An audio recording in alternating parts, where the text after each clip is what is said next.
Hey guys, welcome to another episode of Disney Dust. It's DisneyDwayne here, and I know I did say I was going to make videos till next year, but how can I not talk about Star Wars Rogue One, the standalone movie? Yes, I just saw it, and you can already tell I'm pretty excited. I'm letting the cat out of the bag a little bit.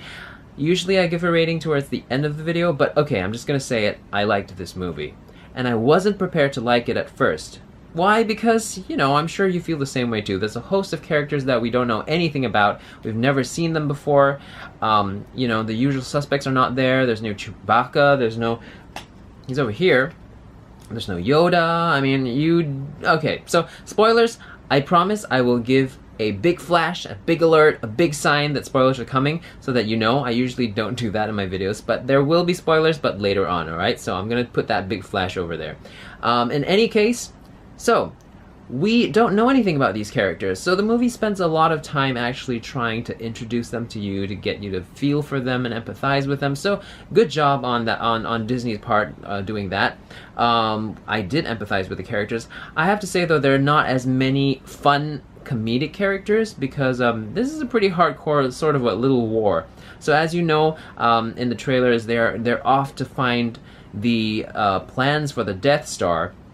Because that's where Princess Leia starts off in Episode 4, right? With the plans for the Death Star. So this story is actually just before that particular episode, Episode 4. So it's a very, very nice tie-up, I do have to say. And the story really unfolded really, really well. I mean, it's a pretty simple plot line, but the way it unfolded and how they kept the pace and how they kept it exciting in terms of because we all know what happens, right? I mean, they do get the plans to the Death Star, and if you don't know that, all right, don't get angry at me. Just go crawl back in the hole that you crawled out from. All right, I'm just kidding. But in any case, so that's pretty exciting. The whole way it unfolded was pretty awesome. I do have to say, I was pretty excited to see Mon Mothma, who is a character whose lines got cut out from Episode 3.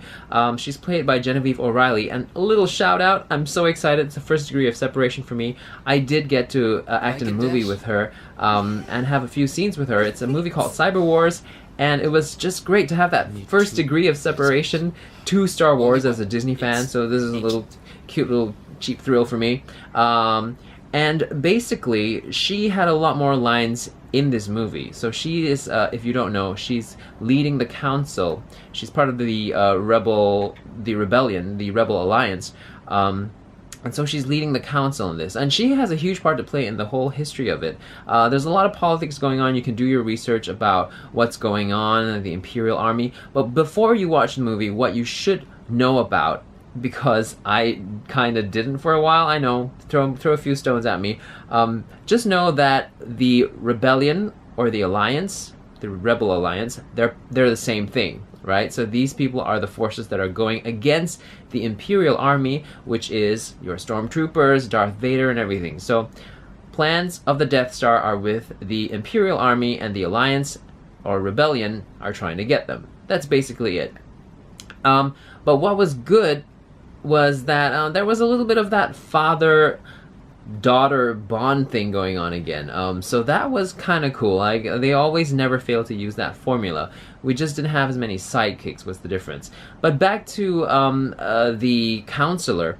What's interesting is that she was the same actress, you know, that was in Episode 3. And together with Jimmy Smits, only the two of them are the ones that it actually makes sense, basically, because chronologically they kind of age a little bit, right? So in terms of the actors actually aging, it's appropriate because they kind of have aged, you know. Anakin has become Darth Vader, and just about that time, like a good, I would say, well, I don't know, 10 years has passed. I'm not sure. So actually, I don't actually have any spoilers because you know what happens. So there's actually nothing to give away. Oh, but I do have to say that there's a very, very, very cool feature. Two characters feature, three actually. Two come on midway through the movie, and it's nice to see. And then there is a surprise character at the end of the movie. Oh my gosh, I just have to say, the CGI, I'm assuming it's CGI, I mean there's no way it isn't CGI. The CGI is so brilliant. It brought a big smile. Star Wars fans, you will appreciate this character appearance at the end. It's not Darth Vader. We already know he appears. So watch this movie, man. I give it, I would give it an 8. I actually liked it. It took a while to get into the movie. Like, at first you're like, what's going on? There's so much exposition. But once it gets rolling about 2/3 of the way in, it's pretty exciting. So, yeah, that's my review of Star Wars Rogue One.